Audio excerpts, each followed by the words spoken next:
আলোচনা করব ইংরেজি মাধ্যমের দ্বিতীয় ভাষা বইটি অর্থাৎ একাদশ দ্বাদশ শ্রেণীর সাহিত্য কথার প্রথম খণ্ডে আমি কয়েকটা কবিতা গল্প আলোচনা করেছিলাম। বাকি যে সমস্ত কবিতা গল্প রয়েছে সেগুলো আলোচনা করব এই ভিডিওটিতে। আজকের প্রথম যেটি আলোচনা বিষয় কাজ, লেখক অন্নদাশঙ্কর রায়। অন্নদাশঙ্কর রায়ের প্রথম প্রকাশিত বইয়ের নাম তারুণ্য। অন্নদাশঙ্কর রায়ের সর্বাধিক আলোচিত রচনা পথে প্রবাসে প্রকাশকাল হল 1935 খ্রিস্টাব্দ। প্রকৃতি সংসারে কি দেখা যায় না? বেকারি। বেকারিতে কার একমাত্র অধিকার? মানুষের। কর্ম করে না যারা, কবি তাদের কি নিষেধ করেছেন? অপরের অর্জিত অন্ন খেতে তোমরা করবে এর প্রতিকার, কাদের কথা বলা হয়েছে? যারা নতুন এসেছে।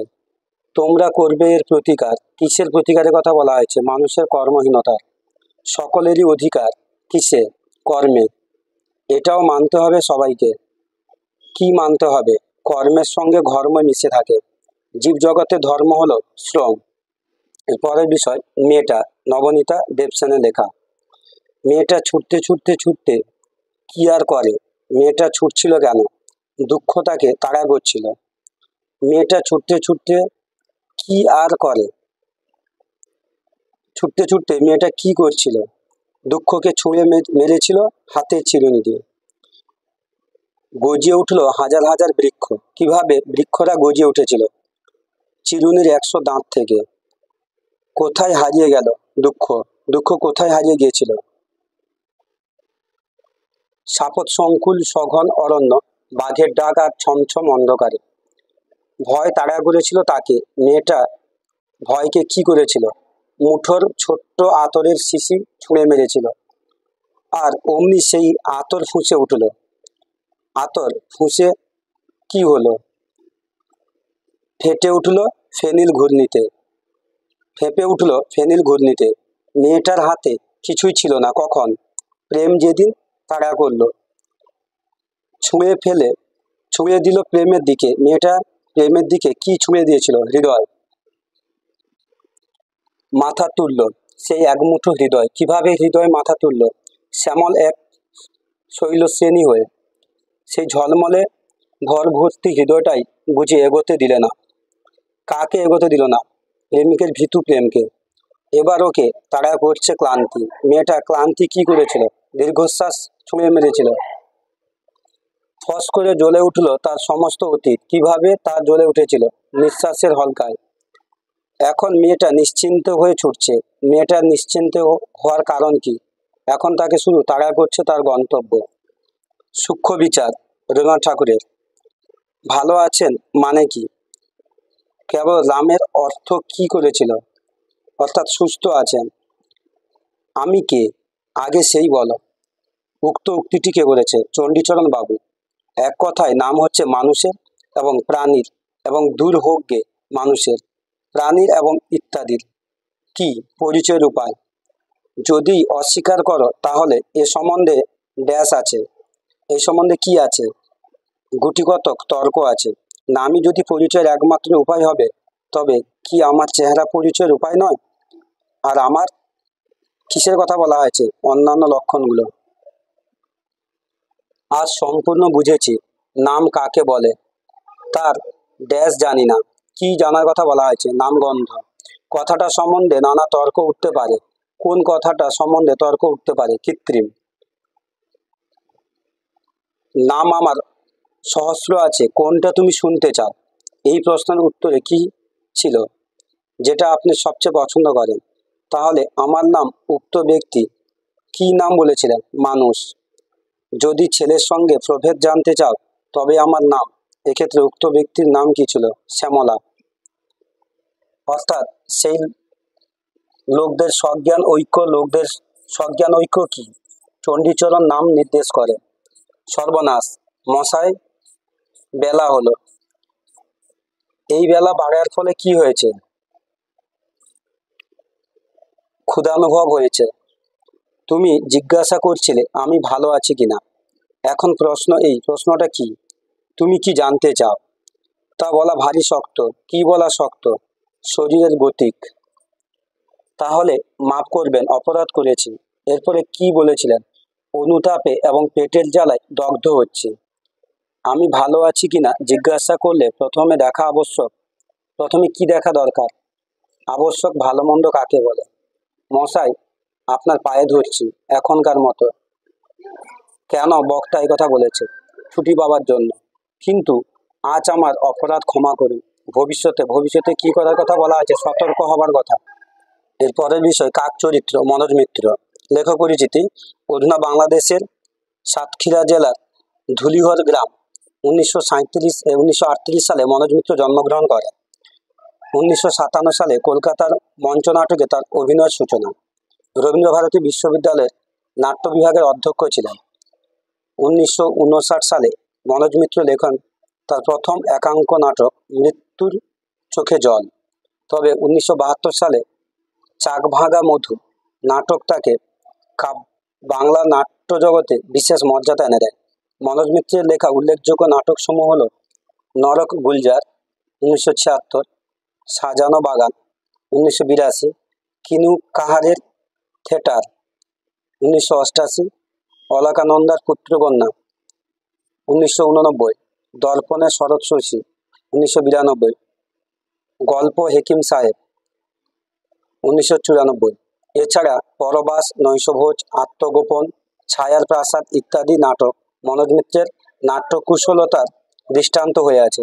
মানুষের বিচ্ছিন্নতা, উচ্চবিত্তদের নিষ্ঠুরতা ইত্যাদি তার নাটকের বিষয় হয়ে উঠেছে।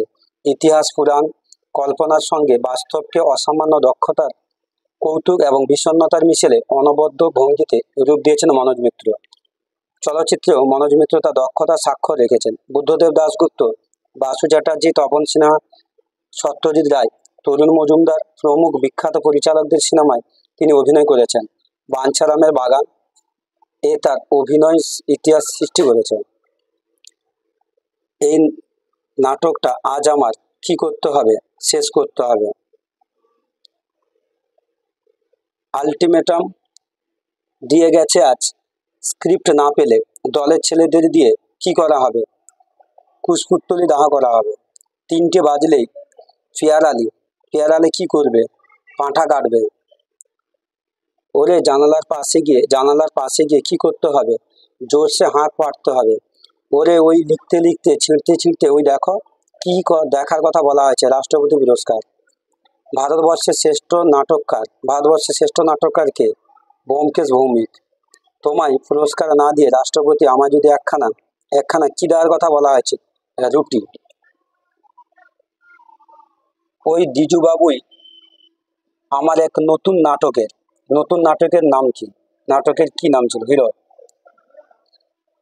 সারাদিন উটকে পাটকে উইয়ের বাসা বার করলেন। তারপর কি করলেন? একটি করে টিপে উই মারলেন। ওই তো সেই কি? Wrist watch. আগে হ্যাঁ, শ্বেত পাথরই করলুম। খরচ হলো? তা প্রায় কত খরচ হলো? 4,500 টাকা।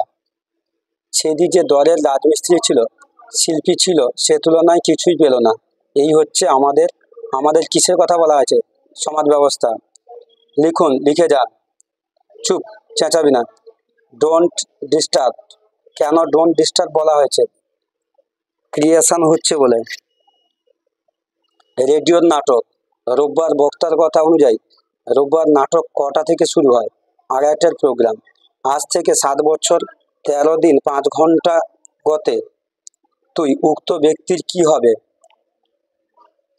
ওয়ার্ল্ড ড্রামাটিস্ট কনফারেন্সের চেয়ারম্যান হবার কথা বলা হয়েছে। গৃহত্যাগ করে মেজমামা কোথায় গেছেন? হিমালয়। ডাকাত জেনেই ডাকাত ধরেছি। কিভাবে এই ডাকাত ধরা হয়েছে? প্যাঁড়া দেখে। কাশির প্যাঁড়া, হলদে চাপা ফুল। ঋষিকেশের প্যাঁড়া কেমন ছিল? লালচে গোলাপ জাম। মিনারের চূড়ে বসে আমি এতকাল কি করার কথা বলা হয়েছে? বাস্তববাদী লেখক হিসেবে গর্ব করার। নিজের ভেবে পরের ডিমে তা দিই, ফোটাই, আদর করি। তারপর কি হয়? সবাই উড়ে যায়। তা বলে ভেঙে পড়লে চলবে কেন? কি করতে হবে? তার মুখোমুখি দাঁড়াতে হবে। মনোজ মিত্র কোন কলেজে পড়তেন? স্কটিশ চার্চ কলেজে। পশ্চিমবঙ্গ নাট্য একাডেমির বর্তমান সভাপতি কে? মনোজ মিত্র। এরপরের বিষয় নেমকের দারোগা মুন্সী প্রেমচন্দ্র। মুন্সী প্রেমচন্দ্র 1880 সালে মুন্সী প্রেমচন্দ্রের জন্ম হয়। তার প্রকৃত নাম ধনপত রায়। হিন্দি এবং উর্দু এই দুই ভাষাতেই তিনি সাহিত্য রচনা করেন। লেখালেখির সূচনা হয়েছিল নবাব রায় নামে। তার প্রথম সংক্ষিপ্ত উপাদান আসরার ই মাবিদ, দেবস্থান রহস্য, সকাই ওয়াতন রচনার জন্য তিনি ইংরেজদের কোপে পড়েন। এর ফলে সম্ভবত নবাব রায় মুন্সী প্রেমচন্দ্র হয়ে যান। 1814-তে তার হিন্দি লেখার সূচনা। প্রথম হিন্দি গল্প সৌদ, প্রথম গল্প সংকলন সপ্তশরৎ প্রকাশিত হয় 1817 সালে। প্রেমচন্দ্রের উল্লেখযোগ্য হিন্দি উপন্যাস দেবস্থান রহস্য, প্রেমা, কৃষ্ণম, বরদান, সেবাসদন, প্রেমাশ্রম, রঙ্গভূমি, নির্মলা, কর্মভূমি, গোদান। 1836 সালে তার মৃত্যু হয়। নেমকের দারোগা। মাস মাইনে পূর্ণিমার চাঁদ, মাসে একদিনই চোখে দেখা যায়, তারপর কি হয়? দিনে দিনে কমতে কমতে লোপ পেয়ে যায়। প্রতিবেশীদের অনেকের হৃদযন্ত্রে কি হলো? শুল বেদনা দেখা দিল। গাড়ি কোথায় যাবে? উত্তর কি এলো? কানপুর।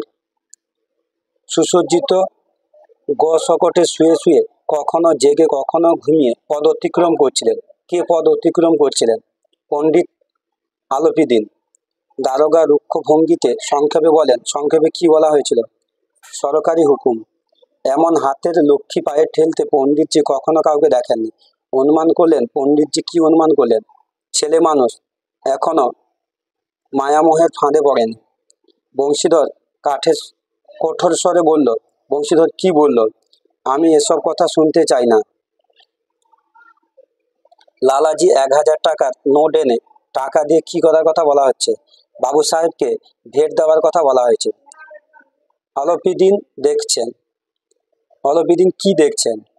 একটা সুস্পষ্ট বলিষ্ঠ হাতে হাতকড়া ধরা, আর সে হাতটা তার দিকে এগিয়ে আসছে।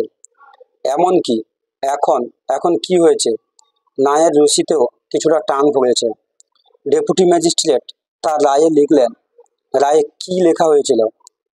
অলপিদিনের বিরুদ্ধে আনিত অভিযোগ ভিত্তিহীন ও অপ্রমাণিত। সপ্তাহ কাটতে না কাটতে কি হলো? সাময়িক বরখাস্তের পরোয়ানা এলো। পণ্ডিতজি হাসতে হাসতে বেরিয়ে এলেন। কুটুম্ব স্বজন ও বন্ধু বান্ধবদের মধ্যে কি হলো?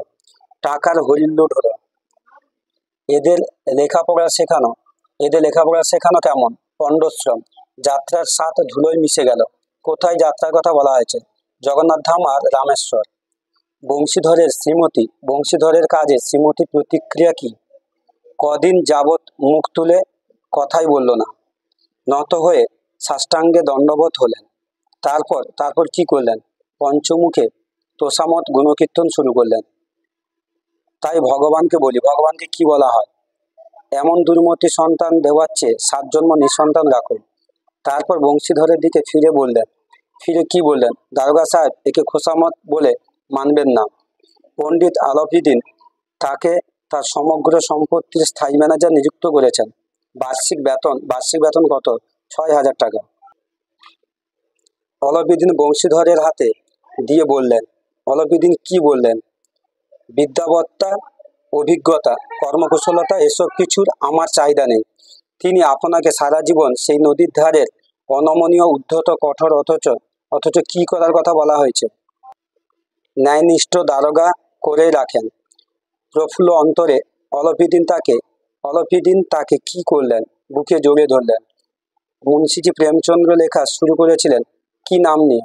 নবাব রায়। এরপরে পৃথিবী আমার কবিতা, হীরেন ভট্টাচার্য। অসমের ফেরহাটে 1832 সালে হীরেন ভট্টাচার্যের জন্ম হয়। 1857 সালে প্রথম কবিতার বই মোর দেশ আর মোর প্রেমর কবিতা প্রকাশিত হয় 1872 সালে। পরবর্তী সময়ে বিভিন্ন দিনের কবিতা রোদ, তোমার গান ইত্যাদি প্রকাশ পায়। সুগন্ধি, পখিলা, শৈচর পথার মানুহ, মোর প্রিয় বর্ণমালা, ভালপোয়া, বুকামাটি তোর উজ্জ্বল রচনা। হীরেন ভট্টাচার্যের উল্লেখযোগ্য কাব্যগ্রন্থগুলি হল রৌদ্র কেমনা, কবিতার রোদ, তোমার বহি, বিভিন্ন দিনর কবিতা, মুখপ্রিয় বর্ণমালা। তিনি ভারতীয় ভাষা পরিষদ পুরস্কার, সাহিত্য একাডেমি পুরস্কার লাভ করেন। 2012 সালে তার মৃত্যু হয়। পৃথিবী আমার কবিতা, হীরেন ভট্টাচার্য। পৃথিবী আমার কবিতার কবি হলেন হীরেন ভট্টাচার্য, অসমীয়া কবি। অসমীয়া সাহিত্যে হীরেন ভট্টাচার্য পরিচিত যেভাবে poet of love and Sunshine. কলম আমার, কবি কলমকে কি বলেছেন? কামারের হাতের হাতুড়ি। কলম আমার কামারের হাতের হাতুড়ি। তা দিয়ে কবি কি করেন? ভেঙে এবং পিটিয়ে নতুন শব্দ গড়ে নেন। মিস্ত্রির করার যেন রূঢ়, কিসের কথা বলা হয়েছে? কলম। কঠিন কাঠের আঁশ ছিঁড়ে টেনে আনি। কি টেনে আনেন? অভিজ্ঞতার রক্ত লাগা শব্দ। লক্ষ্যভেদী এক একটা শব্দ। আমার শব্দগুলো কিসের মতো? সাঁওতাল মরদের ধনুকে তীরের মতন। কোনোটা পাহাড়ের মতো উদ্ধত। কিসের কথা বলা হয়েছে? মুখোমুখি হওয়া ঘটনাগুলো। কোনোটা নদীর মতো। নদীর মতো কি? নত। আর কোনোটা বা হ্রদের মতো। হ্রদের মতো কি? গম্ভীর। কারো কথায় উঠবোস করে না। কাদের কথা বলা হয়েছে? রক্ত মাংস ইচ্ছায় তীব্র হয়ে ওঠা এক একটা শব্দ। নদ নদী পর্বত চিত্রিত বিপুল মহাদেশের আমি। কবির কবিতা হলো গোটা পৃথিবী। এবারে গুপ্তধন, রবীন্দ্রনাথ ঠাকুর। মৃত্যুঞ্জয় তান্ত্রিক মতে তাহাদের বহুকালের গৃহদেবতার পূজায় বসিয়াছে। গৃহদেবতাটিকে জয়কালী। সেই আসনের নিচে হইতে একটি বাক্স বাহির হইল। বাক্সটি কোন কাঠের তৈরি? কাঁঠাল কাঠের। এমন সময় হঠাৎ চমকে উঠে কি শুনেছিল? জয় হোক বাবা। মৃত্যুঞ্জয়ের পিতামহের নাম কি ছিল? হরিহর। বিদায়কালে সন্ন্যাসী যখন জিজ্ঞাসা করিলেন, সন্ন্যাসী কি জিজ্ঞাসা করছিলেন? বৎস, তুমি কি চাও? এককালে ওই বন শহর ছিল, কিন্তু ব্যাসের শাপে ওখানকার রাজা প্রজা সমস্তই মরকে মরিয়াছেন। কার অভিশাপে ঘটনা ঘটেছিল? অগস্ত্য মুনির। গ্রামের নাম কি ছিল? ধারাগড়। হরিহর মিনতি করিয়া কহিল। হরিহর মিনতি করে কি বলেছিল? বাবা, কি বুঝাইয়া দিবেন না? সন্ন্যাসী ঈষৎ হাসিয়া কহিলেন। সন্ন্যাসী ঈষৎ হেসে কি বলেছিলেন? বাবা, ছোট হইয়া সুখে থাকো, বড় হইবার চেষ্টা শ্রেয় দেখিও না। অর্থাৎ এবি দুটোই ঠিক। সেখানে কোনো লোক নাই, প্রতিমা নাই, তবে বেশ কিছু জিনিস পড়িয়া আছে। জিনিসগুলি কি কি ছিল? একটি কম্বল, কমণ্ডলু আর গেরুয়া উত্তরীয়। তৎক্ষণাৎ তাহার মনে পড়িল। তার কি মনে পড়েছিল? তেঁতুল বটের কোলে দক্ষিণে যাও চলে। বসিয়া বসিয়া ড্যাশ জপ করিতে লাগিল। কি জপ করতে লাগলো? দুর্গা নাম। অবশেষে পঞ্চম রাত্রে সুরঙ্গের মধ্যে প্রবেশ করিয়া সন্ন্যাসী বলিয়া উঠিলেন। সন্ন্যাসী কি বলেছিলেন? আজ আমি পথ পাইয়াছি, আজ আমার কোনো মতে ভুল হইবে না। অর্থাৎ এ বি দুটোই। সন্ন্যাসী উচ্চস্বরে বলিয়া উঠিলেন। সন্ন্যাসী উচ্চস্বরে কি বলে উঠেছিলেন? বাঁধিয়াছি। অবশেষে শঙ্কর পূর্ব জন্মার্জিত পুণ্যের বলে কুমায়ুন পর্বতে কার সঙ্গ পেয়েছিলেন? বাবা প্রণবানন্দ স্বামী। মৃত্যুঞ্জয়ের কাছে রাখিয়া সন্ন্যাসী চলিয়া গেলেন। মৃত্যুঞ্জয়ের কাছে কি রেখে সন্ন্যাসী চলে গেল? যষ্টি ও লিখনপত্র। সে পাগলের মতো বলিয়া উঠিল। পাগলের মতন কি বলে উঠেছিল? এ সোনা আমার, এ আমি নষ্ট করতে পারবো না। মৃত্যুঞ্জয়ের বুক দমিয়া গেল। কোন কথা ভেবে মৃত্যুঞ্জয়ের বুক দমে গেছিল? এই স্বর্ণ কারাগারের মধ্যে তিলে তিলে ফলে ফলে শুকাইয়া মরিতে হইবে। কাগজখানা ছাই করিয়া ফেলা সহজ হইলেও কি করা সহজ নয়? বাসনা ত্যাগ করা। তুমি জানো, তোমার পিতামহের এক কনিষ্ঠ সহোদর ছিল। সহোদরের নাম কি ছিল? শঙ্কর। কিভাবে সন্ন্যাসী সুরঙ্গের পথ আবিষ্কার করেছিলেন? গণনায় বারবার ভুল করে সেই ভুল সংশোধন করে, অর্থাৎ বিসি উভয়। ব্রত উদযাপন করিয়া সেদিন ব্রাহ্মণ ভোজন করাইতে প্রবৃত্ত ছিল। কে ব্রাহ্মণ ভোজন করাতে প্রবৃত্ত ছিল? এক কায়স্থ গৃহিণী। দাদা, আমাকে সেই কাজটা একবার ভালো করিয়া দেখিতে দাও না। দাদা, আমাকে সেই কাগজটা একবার ভালো করিয়া দেখিতে দাও না। কে কাকে বলেছিল? শঙ্কর হরিহরকে বলেছিল। বাবা, কিছুই তো বুঝলাম না। কে কাকে বলেছিল? হরিহর সন্ন্যাসীকে। শেষ পর্যন্ত কে গুপ্তধনের সন্ধান পেয়েছিল? মৃত্যুঞ্জয়। এরপরের বিষয় দর্পহরণ, রবীন্দ্রনাথ ঠাকুরের লেখা। তাহা সম্প্রতি শিখিয়াছি। কি শেখার কথা বলা হয়েছে? কি করে গল্প লিখতে হয়। পড়িয়া আমার বিশেষ ফল হয় নাই। কি পড়ে বিশেষ ফল হয়নি? বঙ্কিমবাবু এবং স্যার ওয়াল্টার স্কট। আমার বিবাহ যখন হয় তখন 17 উত্তীর্ণ হইয়া 18 পা দিয়েছি। লেখক তখন কোন ক্লাসে পড়েন? কলেজের 3rd ইয়ারে। নির্ঝরিণীকে আমাদের ঘরে আনিলেন। নির্ঝরিণীর বয়স তখন কত? 12 বছর। এখন বয়স হইয়াছে। বয়স বাড়ার সঙ্গে সঙ্গে লেখক কোন পেশা থেকে কোন পেশায় যেতে ব্যগ্র হয়ে উঠেছিলেন? ওকালতি ছেড়ে মুন্সিফি। আমাদের সেই নবীন পরিচয়ের মাঝখানে বাবা দাঁড়াইলেন। বাবা কিভাবে দাঁড়িয়েছিলেন? বিন্ধগিরির মতো। লেখকের কজন প্রাণের বন্ধু ছিল? 3 জন। তাহাদিগকে আমার স্ত্রী চিঠি না দেখাইয়া থাকিতে পারিলাম না। তারা কারা? 3 প্রাণের বন্ধু। তাহারা আশ্চর্য হইয়া কহিল, তারা আশ্চর্য হয়ে কি বলল? এমন স্ত্রী পেয়েছ, এটা তোমার ভাগ্য। ইহাতে আমাদের উভয় পক্ষেরই পাঠচর্চায় যে ক্ষতি হইত, তারা কিভাবে সেটা বুঝিতে পুষিয়ে নিতেন? আলাপচারিতার মধ্য দিয়ে। তাহার বৃদ্ধ বন্ধুদিগকে দেখাইলেন। তাহারাও তামাক টানিতে টানিতে বলিলেন, তারা কি বলেছিল? খাসা হয়েছে। শুনাইয়া তাহাকে এক প্রকার নীরব করিয়া দিয়াছিলাম। কি শুনিয়ে নীরব করে দিয়েছিলেন? শেলির স্কাইলার আর কিটসের নাইটিঙ্গেল, অর্থাৎ এবি উভয়। কিন্তু তাহার পরে ভাবিতে হয়। কি ভাববার কথা বলা হয়েছে? ওটাকে টাকা দেওয়া যায় কি উপায়ে? বাবা এবং অন্যান্য অনেকে কাগজে ছাপাইতে উদ্যত হইয়াছিল। কি ছাপাতে উদ্যত হয়েছিল? কথকের স্ত্রী লেখা কবিতা। একটি অপরিচিত ভদ্রলোকের সহিত আমার পরিচয় হইতেই তিনি জিজ্ঞাসা করিলেন। তিনি কি জিজ্ঞাসা করেছিলেন? আপনিই কি শ্রীমতী নির্ঝরিণী দেবীর স্বামী? পূর্বেই পাঠকগণ সংবাদ পাইয়াছেন। কোন সংবাদের কথা বলা হয়েছে? কথকের স্ত্রীর জ্যাঠতুতো বোনের বিয়ে হয়েছে। আমি এই পাষণ্ডের হৃদয়াচরণ লইয়া আত্মীয় সমাজে আলোচনা করিয়াছিলাম। পাষণ্ড বলতে কাকে বোঝানো হয়েছে? জ্যাঠতুতো বোনের স্বামী। শুনিয়া বাবার বৌমা নীরবে একটুখানি স্মিতহাস্য করিলেন। কি শুনে এই স্মিতহাস্য করলেন?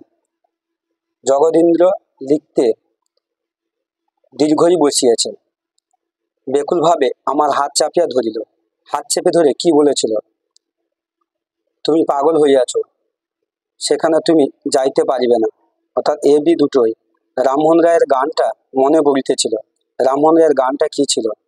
মনে করো শেষের সেদিন ভয়ঙ্কর, অন্য বাক্যে কবে কিন্তু তুমি রবে নিরুত্তর।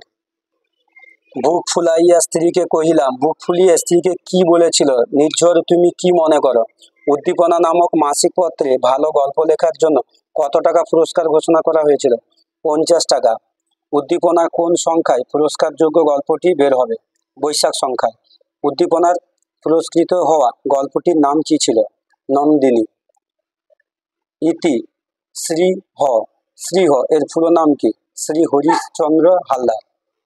একাদশ দ্বাদশ শ্রেণীর সাহিত্য কথার শেষ গল্প খোকাবাবুর প্রত্যাবর্তন, রবীন্দ্রনাথ ঠাকুর। রাইচরণের বাড়ি কোথায় ছিল? যশোহর। তাহার প্রধান কর্তব্য কি ছিল? বাবুদের 1 বৎসর বয়স্ক একটি শিশুর রক্ষণ ও পালন। রাইচরণ যখন বাবুদের বাড়িতে প্রথম চাকরি করতে আসে তখন তার বয়স কত ছিল? 12 বছর। অবশেষে কলেজ ছাড়িয়া ড্যাশ প্রবেশ করিয়াছে। কোথায় প্রবেশ করেছে? মুন্সিফিতে। একটি নূতন অধিকারে দিয়া অনেকটা পূরণ করিয়া দিয়াছেন। নূতন অধিকারটি কি? অনুকূলের একটি পুত্র সন্তান জন্মলাভ করেছে, তার দেখাশোনা করা। শিশুটি রাইচরণকে কি বলে ডাকত? চন্ন। মার কাছে গিয়া সগর্বে সবিস্ময়ে বলিত। কি বলতো? মা, তোমার ছেলে বড় হলে জজ হবে। বি 5,000 টাকা রোজগার করবে। অর্থাৎ এবি দুটোই। বিষম বিপ্লব বাধিত। কিসের জন্য এই বিপ্লব? পরাভূত হয়ে মাটিতে না পড়ে গেলে। অনুকূল কোথায় বদলি হয়ে গিয়েছিলেন? গঙ্গা তীরবর্তী এক জেলায়। অনুকূল তাহার শিশুর জন্য কলিকাতা হইতে এক ড্যাশ লইয়া গেলেন। শিশুর জন্য অনুকূল যা নিয়ে গিয়েছিলেন? ঠেলাগাড়ি। উদ্যান গ্রাম শস্যক্ষেত্র এক এক গ্রাসে মুখে পুরিতে লাগিল। কে? ক্ষুধিত পদ্মা। জলে ডুবিয়া গেল। কি জলে ডুবে গেল? বালুকাচরের কাশবন এবং বনঝাউ। সেই নিস্তব্ধতার মধ্যে শিশু সহসা একদিকে অঙ্গুলি নির্দেশ করিয়া বলিল। কি বলেছিল? চন্ন ফু।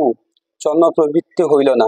কি করতে প্রবৃত্তি হইল না, কাদা ভেঙে ফুল তুলতে যাওয়া বলিয়া হাঁটুর উপর কাপড় তুলিয়া কদম্ব বৃক্ষের অভিমুখে চলিল। কি কথা বলেছিল? অর্থাৎ এ, তবে তুমি গাড়িতে বসে থাকো। বি, আমি চট করে ফুল তুলে আনছি। সি, খবরদার জলের ধারে যেও না। অর্থাৎ উপরে সবগুলোই ঠিক, দ্য ডি অ্যান্সার হবে। ভাঙা বুকের মধ্যে হইতে একবার প্রাণপণ চিৎকার করিয়া ডাকিয়া উঠিল। কি বলে ডেকে উঠিল? বাবু, খোকা বাবু, লক্ষ্মী দাদা বাবু আমার। অর্থাৎ এ বি দুটোই। তাহাকে যত জিজ্ঞাসা করে সে কাঁদিয়া বলে, কি বলে? জানি নে মা। মা ঠাকুরানীর মনে এমন সন্দেহ উপস্থিত হইল। সন্দেহটি কি ছিল? রায়চরণ খোকাকে চুরি করেছে। তুই আমার বাচ্চাকে ফিরিয়ে দে, তুই যত টাকা চাস তোকে দেব। কে কাকে বলেছিল? মা ঠাকুরানী রায়চরণকে বলেছিল। কেন? তাহার গায়ে সোনার গহনা ছিল। কে কাকে বলেছিল? মা ঠাকুরানী অনুকূলকে। কিন্তু দৈবক্রমে বৎসর না যাইতেই তাহার স্ত্রী অধিক বয়সে একটি পুত্র সন্তান প্রসব করিয়া লোকলীলা সম্বরণ করিল। কার স্ত্রী? রায়চরণের। ইহার নাম রাখিয়াছিল ফেলনাম। কে নাম রেখেছিল? রায়চরণের বিধবা ভগ্নী। তবে তো খোকাবাবু আমার মায়া ছাড়িতে পারে না। সে তো আমার ঘরে আসিয়াই জন্মগ্রহণ করিয়াছে। একথা কার মনে হয়েছিল? রায়চরণের। সুযোগ পাইলে তাহাকে নবাবপুত্র বলিয়া উপহাস করিত। কারা উপহাস করত? পাড়ার ছেলেরা। সর্বদা খুঁতখুঁত করিতে আরম্ভ করিয়াছে। কিসের জন্য এই খুঁতখুঁত? বসনভূষণের অভাব। এমন সময়ে প্রাঙ্গণে শব্দ উঠিল। শব্দটি কিসের? জয় হোক মা। রায়চরণ করজোড়ে গদগদ কণ্ঠে বলিল। রায়চরণ কি বলল? প্রভু, বৃদ্ধ বয়সে কোথায় যাইব? এরপরে সুভা, রবীন্দ্রনাথ ঠাকুর। মেয়েটির নাম কি ছিল? সুভাষিনী। সুভার দুই বড় বোনের নাম কি কি? সুকেশিনী ও সুহাসিনী। কলঙ্ক জ্ঞান করিয়া তাহার প্রতি বড় বিরক্ত ছিলেন। কে বিরক্ত বোধ করিত? কন্যার মাতা। বাণীকণ্ঠ যে গ্রামে থাকে তার নাম কি? চণ্ডীপুর। কাজকর্মে যখনই অবসর পায় তখনই তখনই সুভা কি করে? নদী তীরে গিয়ে বসে। গোয়ালের দুটি গাভী। গাভী দুটির নাম কি ছিল? সর্বশী ও পাঙ্গুলি। বালিকা দিনের মধ্যে নিয়মিত কতবার গোয়াল ঘরে যেত? 3 বার। গোসাইদের ছোট ছেলেটি, তাহার নাম প্রতাপ। প্রতাপ কেমন প্রকৃতির ছিল? বদমেজাজি। প্রতাপের প্রধান শখ ছিল। প্রতাপের কি শখ ছিল? ছিপ ফেলে মাছ ধরা। এই জন্য প্রতাপ সুভার মর্যাদা বুঝিত। কারণটি কি ছিল? সুভা প্রতাপকে পান সেজে দিত বলে।